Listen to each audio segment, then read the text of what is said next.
All right, let's dive right into this explainer. Today we're unpacking a truly profound ancient narrative. It's a story about devastating loss, unbreakable loyalty, and the incredibly difficult, messy journey of starting over from absolute scratch.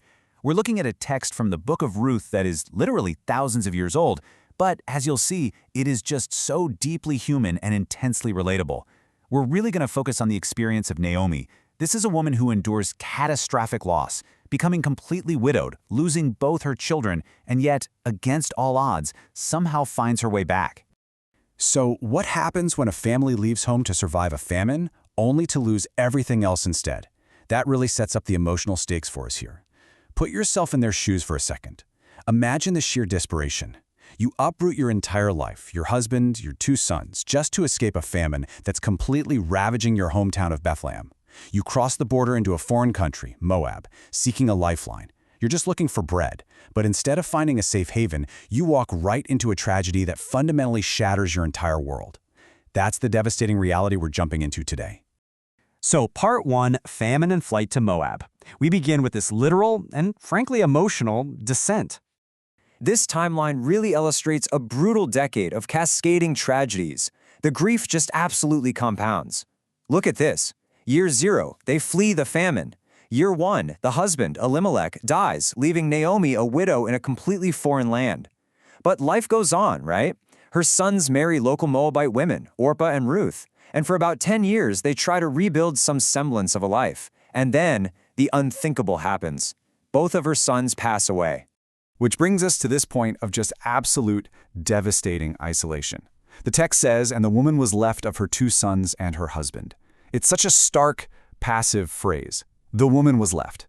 Naomi didn't do a single thing to bring this about, it just happened to her. And we really have to remember the context here. In the ancient world, being a widow without sons wasn't just a matter of profound emotional grief. It meant you were economically ruined. It was a total loss of societal protection and provision. She is completely stripped of her safety net and left utterly, dangerously vulnerable.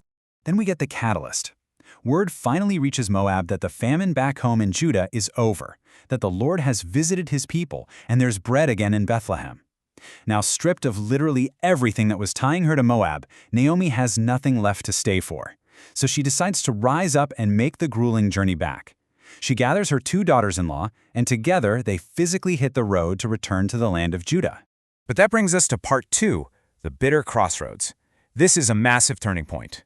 Walking alongside these 2 young, widowed daughters-in-law, Naomi suddenly stops. It dawns on her that she's dragging them away from their homeland, their families, and any real future prospects, just to tie them to an aging, impoverished widow. So she makes this desperate plea. And what's really fascinating here is that her argument is entirely based in practical, selfless logic. She urges them, go back, return to your mother's houses. She blesses them, and then she uses stark realism. She says, look, I am way too old to get a new husband. And even if I did, and even if I had sons tonight, are you really going to wait around for them to grow up to marry you? It's absurd, and she knows it. She's basically saying, my life is over. The hand of the Lord is against me, but yours doesn't have to be. Save yourselves. It is just an incredible act of selfless love to push them away like that. So here, we see 2 completely understandable, very human responses to tragedy. Orpah makes the logical choice, while Ruth makes the extraordinary one. And let's be super clear here, Orpah is not the bad guy in this story. They all weep together. Orpah listens to Naomi's very sound, highly practical advice, she kisses her mother-in-law goodbye, and she goes back to her people. It is 100% the sensible thing to do. But Ruth completely shatters the bounds of logical self-preservation. The text says she clave to her. She just completely refuses to let go. Which leads us directly into part 3, Ruth's unbreakable vow. Naomi actually tries one last time to push her away, pointing out that Orpah went back. But Ruth delivers a response that is quite literally a monumental moment in human literature. She says, "Entreat me not to leave thee, for whither thou goest I will go, and where thou lodgest I will lodge. Thy people shall be my people, and thy God my God." I want you to really absorb the gravity of this. Ruth is binding her entire fate to a destitute widow. She is willingly stripping away her own national identity, her religion, her security. She is actively choosing the vulnerability of the road over the safety of her homeland just so Naomi doesn't have to face the rest of her life completely alone. And she doesn't stop there. She doubles down. She says, "Where thou diest, will I die, and there will I be buried." She even invokes a solemn curse upon herself if anything but death separates them. And honestly, when Naomi sees that Ruth's resolve is just absolute iron, that she is steadfastly minded, she stops arguing. The bond is completely sealed. Moving right along to part 4, Call Me Mara.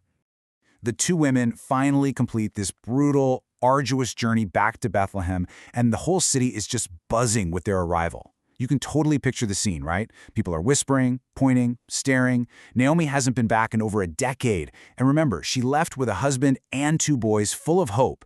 Now she's walking back in with nothing but a foreign daughter-in-law. The townspeople are visibly shocked by the physical and emotional toll the years of grief have taken on her. They're literally asking, is this Naomi?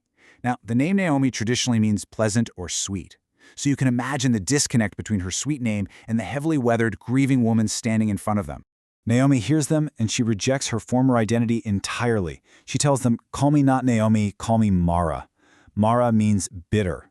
She is defining herself solely by the profound affliction she feels the Almighty has placed on her. She isn't trying to hide her despair or put on a brave face for the neighbors. She is leaning entirely into her pain, openly owning that her life has been defined by the bitterness of her losses.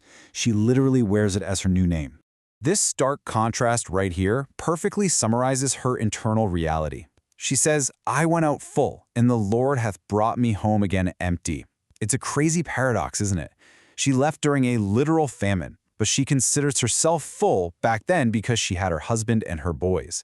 Now, she's returning to a place where the famine is finally over, there is food, but because her family is gone, she feels entirely, completely empty. Yet, the narrative slips in this very subtle glimmer of hope. Look at the timing. After all the death and the sheer overwhelming emptiness Naomi expresses, they arrive in Bethlehem exactly at the beginning of the barley harvest. In the ancient world, the harvest is the ultimate symbol of provision, of life, and of a brand new season. The worst of the famine is functionally over. So, as we wrap up this explainer, I want to leave you with a final thought to chew on. When life empties you entirely, what does it take to finally begin the harvest? Naomi was absolutely convinced that her widowhood meant she was returning completely empty, but she wasn't actually alone, was she? Sometimes when we are stripped down to our absolute lowest point, it's the fierce, almost illogical loyalty of chosen family that bridges the gap between our season of bitter emptiness and our season of harvest. It really makes you wonder, what kind of loyalty are you cultivating for your own seasons of famine?